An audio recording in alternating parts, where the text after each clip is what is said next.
মান্না। আমি একটি কবিতা বলে শোনাতে চাই। চার বোন ভাই ব্যস্ত সদাই, কবি ভবানীভূষণ মজুমদার। সরস্বতী বললে হেসেই, দেখ রে দিদি লক্ষ্মী, মর্তের সব ছেলে মেয়েদের আমার পূজার ঝক্কি। লক্ষ্মী বলেন আসল কারণ, জানেও না কাক পক্ষী। পাস করবার আশায় সবাই পোহায় এতই ঝক্কি। মরতে এলেই লক্ষ্মী সুরো ধরে আসুক বায়না। যতই বোঝান দুর্গা, তবু মানতে ওরা চায় না। চায় না ওরা শাড়ির পাহাড় বা গয়নার পাহাড়।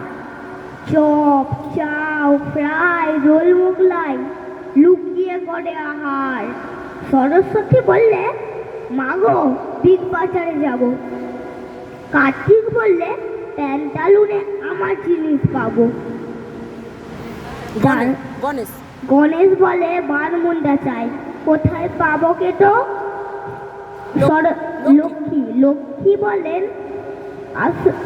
লক্ষ্মী বলেন কিনবো টুপাট, এক চেষ্টা দে তো। পুজোর কদিন চললো ওদের কেনাকাটার বহর।